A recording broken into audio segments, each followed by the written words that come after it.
இன்றே டவுன்லோட் செய்து உங்கள் ஃபேவரட் ஷோக்களை என்ஜாய் பண்ணுங்க. வான்மதி, சாரா, உங்க பார்வையில, அதாவது இளைஞர்கள் பார்வையில கூட்டு குடும்பம்னா என்ன?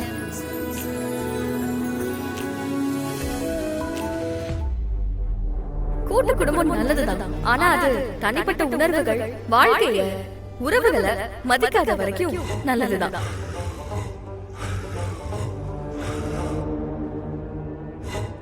கூட்டு குடும்ப வாழ்க்கையில எல்லாரும் சேர்ந்து முடிவெடுத்தாதான் அது ஹெல்தி. தனிப்பட்ட வாழ்க்கைய அது எப்படி பாதிக்கும்? ஒருத்தர் கூட்டு குடும்பத்துல மனசுக்கு பிடிச்சிருந்தா பிரச்சனையே வராதே. வான்மதி, நீங்க சொல்லுங்க. கூட்டு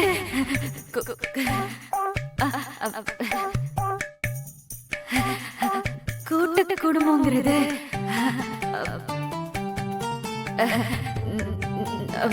நல்லதுதான். அக்காக்கு கூட்டத்து முன்னாடி பேசுறதுல பிரச்சனைன்னு உங்களுக்கே தெரியும். அவன் என்ன சொல்ல வரான்னு நீங்க அனுமதிச்சா அத நான் கேட்டு ஸ்டேஜ்ல சொல்லலாமா? சரி. அக்கா, சும்மா ஏதாவது சொல்லுக்கா.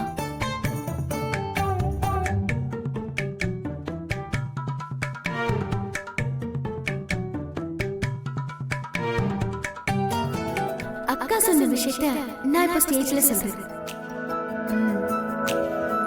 தாத்தா, பாட்டி, அம்மா, அப்பா, அண்ணன், தம்பி, அக்கா, தங்கச்சி, இப்படி உறவுகளா இருக்கிற எல்லாருமே ஒரே வீட்டுல ஒன்னா இருக்கிறது மட்டுமே கூட்டு குடும்பத்துக்கான அர்த்தம் இல்லை.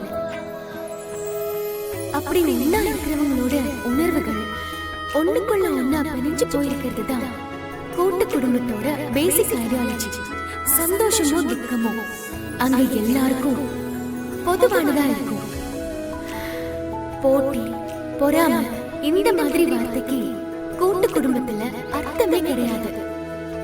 தவமா இருந்து கிடைக்கிற வரம் தான் கூட்டு குடும்பம். அதுக்கு ஆயுசு ரொம்ப ரொம்ப கெட்டி.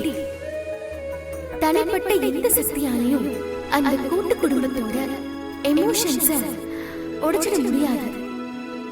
கூட்டு குடும்பமா இருக்கிற யாருக்கும் யாரையும் பிரிச்சு பார்க்கணுங்கிற புத்தி வரவே வராது.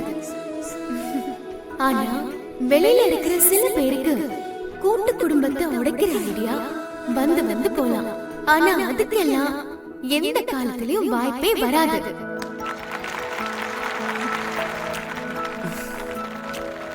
இந்த போட்டி ஆரம்பிச்சதுல இருந்து இப்ப வரைக்கும் நீ பண்ற விஷயங்களும் உன் பேச்சும் ரொம்ப அழகா இருக்கு. அண்ட் உங்களோட சாரி ரொம்ப ரொம்ப பியூட்டிஃபுல்லா இருக்கு.